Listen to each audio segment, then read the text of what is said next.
हम आज के लेक्चर में पुनः फ्रांस की क्रांति को डिस्कस करेंगे। पूर्व के लेक्चर में हमने फ्रांस की क्रांति के कारणों को डिस्कस किया था। आज हम क्रांति किस प्रकार से शुरू हुई, उसकी क्या घटनाक्रम रहे, इसे डिस्कस करेंगे। लुई 16वां जो फ्रांस का शासक था जिस समय क्रांति हुई, उसने कुछ सुधार करने चाहे थे, आर्थिक सुधार। चूँकि उसके पूर्वजों द्वारा जो युद्ध लड़े गए थे, उन युद्धों ने फ्रांस को कर्जे में डुबो दिया था और इस ऋण को उतारने के लिए उसे धन की आवश्यकता थी। फ्रांस की जो आर्थिक स्थिति थी वो एक तरीके से दिवालिया हो चुका था। राज्य के खर्चे बढ़े हुए थे। प्रथम दो एस्टेट जो कि हमने पिछले लेक्चर में डिस्कस किया है, वो किसी प्रकार का कर नहीं दे रहे थे और करों का पूरा भार तृतीय एस्टेट के ऊपर था, जो बुर्जुआ, श्रमिक और कृषक वर्ग को मिलके बना था। तो ऐसे में राज्य के खर्चे जो निरंतर बढ़ रहे थे, उन खर्चों को अब मीट करने के लिए, यानी उन खर्चों को पूरा करने के लिए और धन की आवश्यकता थी। लुई 16वां जो शासक था, उसने चाहा कि राज्य की इनकम को बढ़ाया जाए। चूँकि तृतीय एस्टेट के ऊपर पहले से ही बहुत से कर्ज़ों का भार था, तो कुछ आर्थिक सुधारों की दृष्टि से लुई 16वां चाह रहा था कि प्रथम दो एस्टेट के ऊपर भी कुछ, ज़्यादा नहीं लेकिन कुछ टैक्स लगाया जाए। और इस उद्देश्य से उसने अपने राज्य में वार्ता शुरू करी। लेकिन उसे ये समझ आया कि ये तब तक संभव नहीं है जब तक कि वो एस्टेट जनरल के चुनाव न करें। एस्टेट जनरल जो हम पहले भी डिस्कस कर चुके हैं, जो कि ये एक तात्कालिक कारण बना इस क्रांति का। एस्टेट जनरल एक ऐसी प्रतिनिधि सभा थी जिसमें तीनों ही वर्गों के प्रतिनिधि होते थे और इन प्रतिनिधि सभा के मीटिंग के बाद ही, अधिवेशन के बाद ही राज्य में कोई आमूलचूल कानूनी परिवर्तन करना हो वो किया जा सकता था। लुई ने 175 साल बाद इस अधिवेशन को बुलाने का निर्णय लिया, क्योंकि उसके बगैर वो आगे नहीं बढ़ सकता था। तो आरंभ में तृतीय एस्टेट जो था वो बहुत आशान्वित हुआ। बड़े उत्साह के साथ उसने अपने प्रतिनिधियों को भेजा। वोट जो दिए गए, यानी सार्वजनिक चुनाव हुए थे इन तीनों सदनों के, और इसमें फ्रांस के लगभग 60 लाख लोगों ने मतदान किया था। तृतीय एस्टेट के लोग इसमें सबसे ज़्यादा उत्साहपूर्ण अपनी भागीदारी दे रहे थे, क्योंकि उन्हें किसी तरह के परिवर्तन की आशा थी। जो प्रतिनिधि चुनकर आए उनकी संख्या 1,0201 के करीब थी, जिनमें तीनों ही वर्ग से सदस्य आए थे। प्रथम एस्टेट में 300 से 300 सदस्य आए, द्वितीय से 291 और तृतीय एस्टेट जो कि सबसे बड़ा था, उससे सबसे ज़्यादा संख्या में सदस्य आए। इनकी संख्या 610 थी।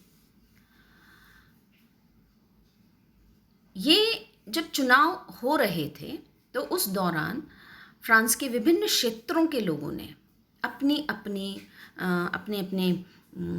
हम कहेंगे कि शिकायतें कह लीजिए, या उनके मुद्दे जो थे, उन्हें अपने प्रतिनिधियों को सौंपा प्रतिवेदन के रूप में। ये प्रतिवेदन जो थे ये काहिए कहलाते थे और ये इन प्रतिनिधियों को करीब 50,000 काहिए अलग अलग क्षेत्रों से प्राप्त हुए। तो हम समझ सकते हैं कि इस समय फ्रांस में कितनी समस्या थी। प्रत्येक प्रांत में अपनी प्रकार की समस्या थी, जिनमें मूल रूप से आर्थिक परेशानियां जो थी वो सबसे ज़्यादा थी। इन काहियों के माध्यम से फ्रांस की जनता जो थी वो शासक के प्रति अपनी आस्था और विश्वास को प्रदर्शित करते हुए ये मान रही थी कि लुई, जिसने कि इतने समय बाद अधिवेशन बुलाया है वो निश्चित तौर पर फ्रांस में और इस तृतीय एस्टेट की की जो परेशानियां हैं उसे दूर करने में कुछ ना कुछ योगदान देगा।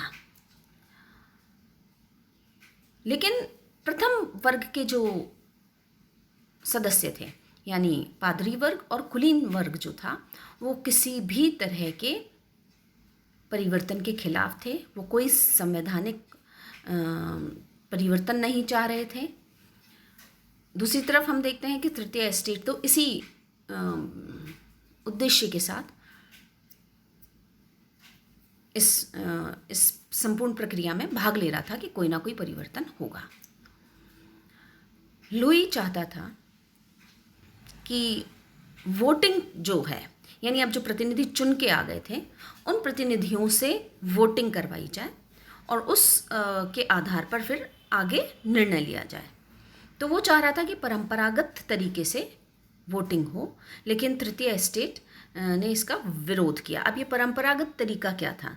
ये परंपरागत तरीका ये था कि तीनों वर्ग से एक एक वोट लिया जाता था, यानी प्रथम एस्टेट का एक वोट, द्वितीय एस्टेट का एक वोट और तृतीय एस्टेट का एक वोट।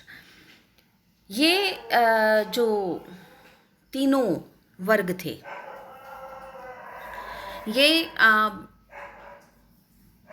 वोट जो दे रहे थे वो अपने सभी प्रतिनिधि जो चुनकर आए थे उन सबसे सलाह मशवरा करके एक वोट तैयार करना था और ये परंपरागत तरीका था। लेकिन तृतीय एस्टेट ने इसका इसलिए विरोध किया क्योंकि वो जानता थे कि प्रथम और द्वितीय वर्ग से जो वोट आएगा उनमें समानता होगी। वो अपने ऊपर किसी भी प्रकार की लायबिलिटी नहीं लेना चाहेंगे और सारी लायबिलिटी जो है, अब जो एक नया निर्णय आर्थिक सुधारों की दिशा में होने वाला था तो वो जो लायबिलिटी थी उसे वो तृतीय एस्टेट पर थोपना चाह रहे थे और इसलिए तृतीय एस्टेट ने इसका विरोध किया। तृतीय एस्टेट ने कहा कि वोटिंग जो है वो किसी भी रूप में एक एक सदन से यानी एक एक वर्ग से एक वोट के रूप में ना होकर प्रत्येक प्रतिनिधि का एक व्यक्तिगत वोट काउंट किया जाना चाहिए और तृतीय एस्टेट ने इसका जमकर विरोध किया। ये जो विरोधात्मक स्थिति थी वो लगभग 5 सप्ताह तक बनी रही और मतदान के प्रश्न के ऊपर डिस्कशंस होते रहे, लेकिन कोई सहमति नहीं हो पाई। कारण स्पष्ट है, हम अच्छे से समझ पा रहे हैं कि प्रथम और द्वितीय वर्ग के जो सदस्य थे वो जानते थे कि यदि तृतीय वर्ग के सदस्यों को इंडिविजुअल वोट देने का अधिकार दिया गया तो उनकी संख्या इन दोनों से ज़्यादा है। ऐसे में उनका निर्णय भारी रहेगा और इस कंडीशन में तृतीय एस्टेट की जो ओल्ड रेजीम के हिसाब से जो परंपरागत तरीके से जो एक पद्धति बनी हुई थी उसमें परिवर्तन किया जा सकता है और कुछ जिम्मेदारी राज्य के प्रति प्रथम और द्वितीय एस्टेट के लोगों की डिसाइड की जा सकती थी और इसलिए इस मुद्दे को उन्होंने लंबित रखा। जब कोई निर्णय नहीं निकल पाया तो फिर तृतीय एस्टेट के तृतीय एस्टेट के सदस्य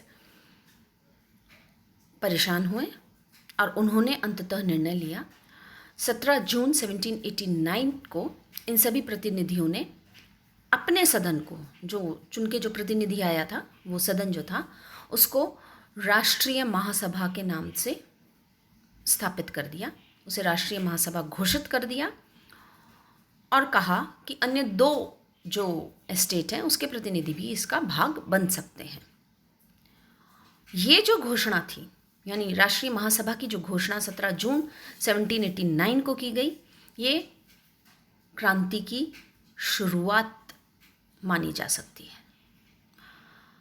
इस घोषणा के बाद जब प्रथम और द्वितीय एस्टेट के सदस्यों का कोई रिस्पांस नहीं मिला तो फिर 3 दिन बाद यानी 20 जून को ये तृतीय एस्टेट के प्रतिनिधि एक मीटिंग करने के लिए सभा बुलाने के लिए जहाँ पे सभा हो रही थी वहाँ पे पहुँचे, सभा स्थल पर पहुँचे। हाँ, चूंकि इन्होंने अपने आप को राष्ट्रीय महासभा के रूप में घोषित कर दिया था और अब से पहले तृतीय एस्टेट एक पीड़ित वर्ग के रूप में ही रह रहा था, तो लुई 16वां जो कि शासक था वो नाराज़ हो गया, उसे ये ठीक नहीं लगा। जब 20 जून को यानी 3 दिन बाद जब ये तृतीय एस्टेट के प्रतिनिधि सभा स्थल की ओर जाने लगे मीटिंग करने के लिए, तो राजा के सैनिकों ने इन्हें रोका।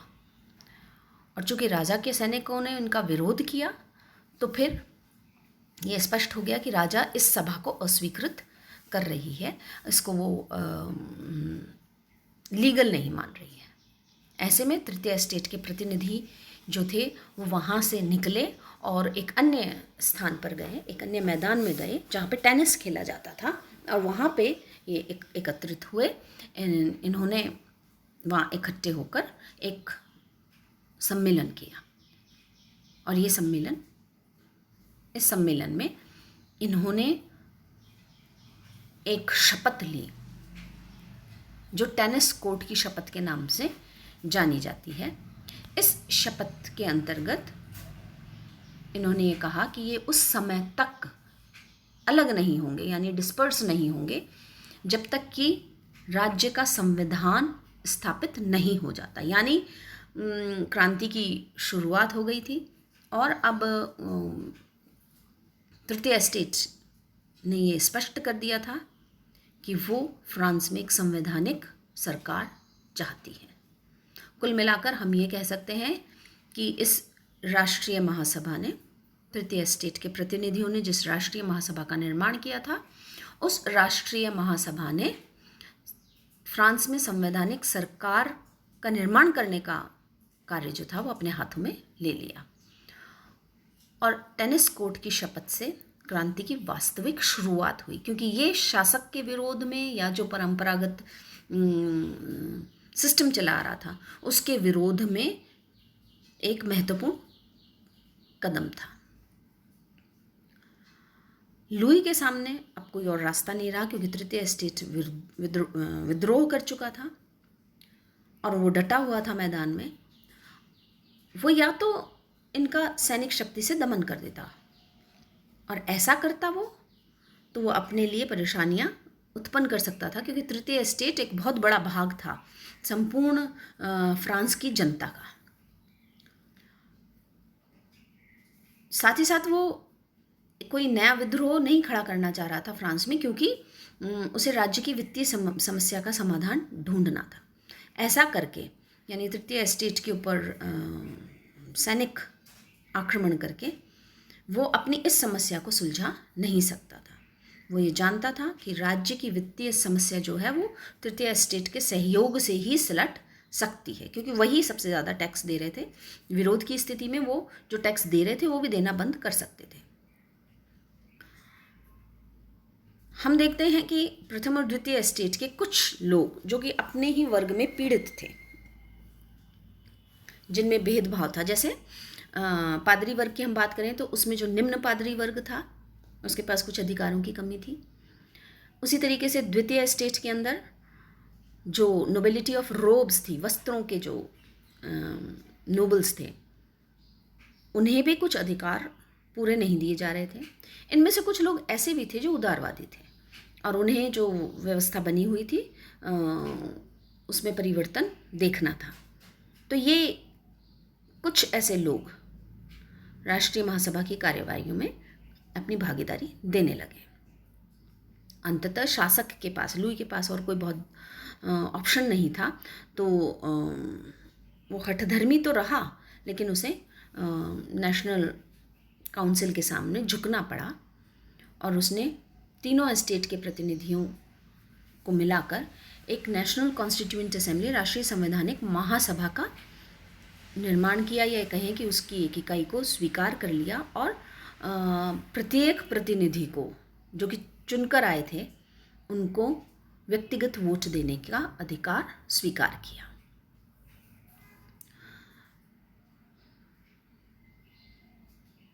अब राजा ने जब ये स्थिति स्वीकार कर ली थी तो अब राष्ट्रीय महासभा ने, जो कि अब संविधान सभा के नाम से जानी जा रही थी, उसने फ्रांस में एक संविधान निर्माण का कार्य अपने हाथों में ले लिया। फिर हम देखते हैं कि अगली घटना जो घटी वो बास्तिल का पतन थी। 14 जुलाई 1789 में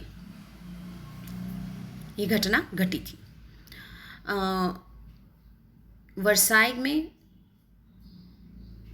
जब तृतीय एस्टेट की घोषणा के द्वारा राष्ट्रीय महासभा की घोषणा हुई तो पेरिस के लोग काफ़ी प्रसन्न हुए, क्योंकि इस समय पेरिस के अंदर सबसे ज़्यादा, पेरिस चूँकि फ्रांस का एक मुख्य शहर था, यहाँ की आबादी सबसे ज़्यादा थी और एक हम कह सकते हैं कि एक बजलिंग सिटी थी। लेकिन यहाँ तृतीय एस्टेट के जो लोग थे वो आर्थिक विषमताओं से जूझ रहे थे। ये एक समय ऐसा आया यहाँ पर, यानी यही काल, इसी काल के दौरान हम देखते हैं यहाँ पर खाद्य पदार्थों की बहुत ज़्यादा कमी हो गई थी, विशेषकर ब्रेड की। ब्रेड जो कि फ्रांस के लोगों का मुख्य भोजन पदार्थ है। जैसे हमारे यहाँ गेहूँ से बने रोटी या अनाज हमारे यहाँ पे मुख्य रूप से खाया जाता है, उसी तरीके से वहाँ ब्रेड जो थी वो महत्वपूर्ण थी और इसकी कीमतें बहुत ज़्यादा बढ़ गई थी। पेरिस के लोग इससे काफ़ी परेशान थे।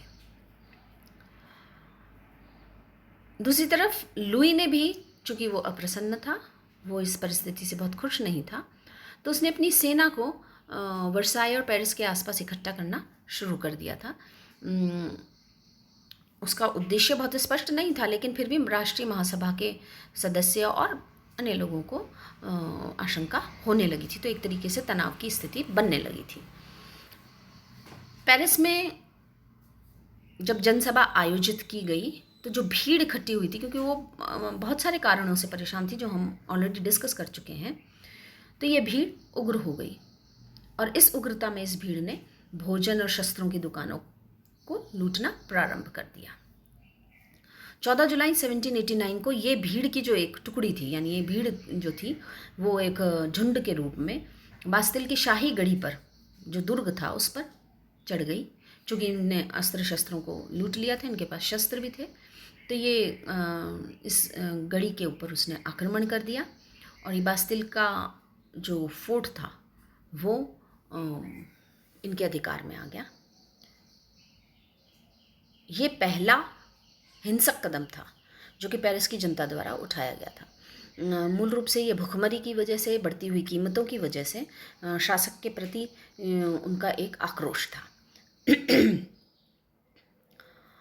इस घटना ने, यानी बास्तिल के दुर्ग के ऊपर आक्रमण करके अपना अधिकार करके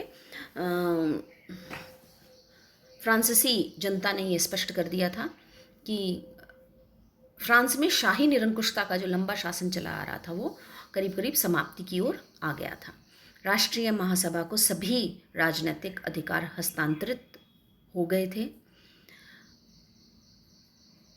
कृषक के जो विद्रोह थे, सामंतवाद विद्रोहों ने सामंतवाद के पतन का मार्ग खोल दिया था, क्योंकि ये नोबिलिटी थी और पादरी वर्ग था जो पूरी तरीके से बहुत से अधिकार एंजॉय कर रहा था।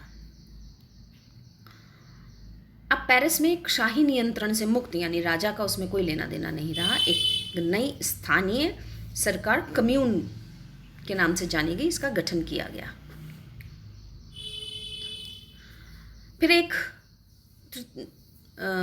सैनिक टुकड़ी का गठन किया गया जो नेशनल गार्ड के नाम से जानी गई, और अब राजवंश के पुराने झंडे को हटाकर एक नया तिरंगा, लाल सफ़ेद और नीले रंग का एक नया झंडा फ्रांस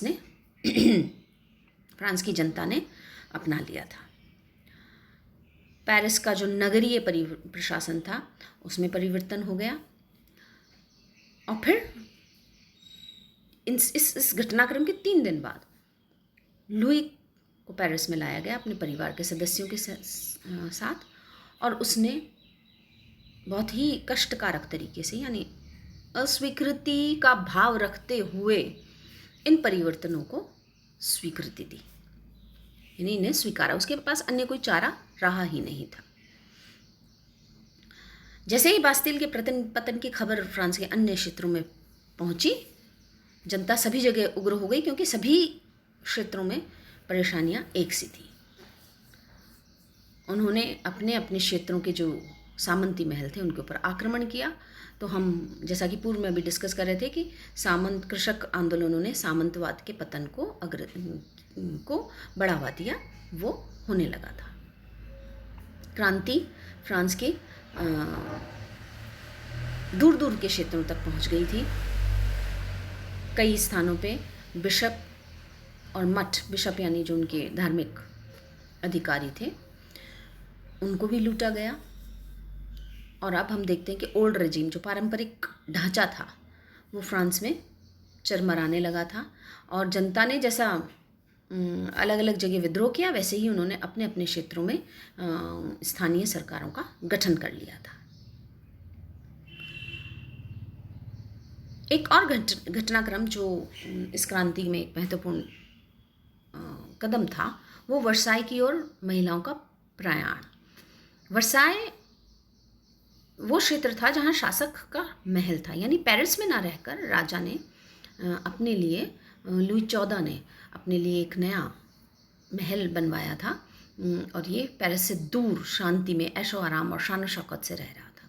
पेरिस में चूँकि बहुत भीड़ हो गई थी, पेरिस में भूखमरी थी, पेरिस में अन्य जिम्मेदारियां भी थी, उन सबसे दूर शासक पीढ़ियों से अब अलग रहने लगे थे। ये क्षेत्र वर्साई कहलाता था।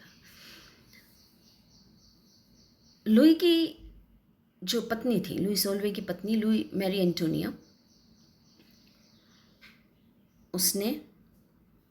लुई ने, उसके जो अन्य रिश्तेदार थे जो लाभान्वित थे पूर्व की परिस्थिति से, उन सभी ने इस स्थिति को भारी हृदय से स्वीकार किया था। वर्साई के अंदर एक भोज का आयोजन किया गया 1 अक्टूबर 1789 को। ज़बरदस्त जश्न मनाया गया, बहुत धन धान्य खर्च किया गया। पेरिस की जनता भूख से बेहाल थी। जैसा हमने देखा कि वहाँ पे खाने की परेशानी उत्पन्न हो गई थी, ब्रेड स्पेशली नहीं प्राप्त हो रही थी। तो पेरिस की जनता को जब ये खबर मिली और उन्हें ये भी जानकारी मिली कि मैरी एंटोनियो ने जो नया झंडा अपनाया गया है पेरिस की जनता से के द्वारा, उसका अपमान किया है, तो ऐसे में पेरिस की गरीब वर्ग की जो महिलाएं थीं वो बहुत ज़्यादा नाराज़ हो गई और उन्होंने 5 अक्टूबर को एक जुलूस के रूप में, जो कि बहुत ही उग्र था, हाथों में लाठियाँ और शस्त्र लिए हुए थे, वो पेरिस से वर्साई की ओर बढ़ा। उनके साथ एक नेशनल गार्ड की टुकड़ी भी चल रही थी, यानी उन्हें सुरक्षा दी जा रही थी। महिलाओं का ये जुलूस वर्साई पहुंचा। वर्साई की गलियों में उन्होंने हल्ला मचाया। रात भर वे युद्ध की तैयारियां करते रहे। अगले दिन उन्होंने प्रवेश द्वार तोड़ दिए महल के और बहुत सारे सैनिकों को मार दिया। आक्रमण कर लोग रानी के निजी महल तक पहुंच गए। रानी भागकर राजा के महल में गई, किंतु उन्हें राजा ने बाहर निकल के लोगों को कहा कि वो उनकी भोजन की समस्या का समाधान ढूंढेगा। अपनी तरह से उसने लोगों को समझाने की कोशिश करी, लेकिन उग्र भीड़ जो थी स्त्रियों की वो अति रुष्ट थी। उन्होंने राजा को कहा कि वो अपने परिवार और रानी सहित पेरिस चले और वहाँ जाके देखे कि क्या स्थिति है। वो यहाँ वर्साई में ऐशारामपूर्ण जीवन विलासिता के साथ जी रहे हैं, आम जनता की क्या स्थिति है उसे वो देखें। रानी और राज परिवार के 8 सदस्यों को एक गाड़ी में बिठाकर इस जुलूस ने अपने साथ, ये जुलूस उनके साथ पैदल चलता हुआ पेरिस लेकर आया। और इसके बाद हम देखते हैं कि कभी भी राजा पुनः वर्साई नहीं लौट पाया, यानी ये विद्रोह का चरम था। यहाँ हम देखते हैं कि राजतंत्र का अंत हो गया, यानी क्रांति का जो एक भाग था राजतंत्र से जुड़ा हुआ वो समाप्त हो गया। इसके बाद राष्ट्रीय महासभा ने नई सरकार के गठन के लिए गतिविधियाँ शुरू करी। तो पेरिस जो था वो नई सरकार और क्रांति का केंद्र बना। अभी क्रांति समाप्त नहीं हुई थी। क्रांति को हम 3 चरणों में और आगे के लेक्चर्स में और देखेंगे कि ये क्रांति, जैसा हमने शुरू में देखा था कि इसने 3 महत्वपूर्ण आदर्शों को स्पष्ट किया था, लिबर्टी, इक्वालिटी और फ्रेटर्निटी के। तो इन तीनों आदर्शों को किस तरीके से रूपांतरित किया गया, ये अभी आगे के लेक्चर्स में हम देखेंगे।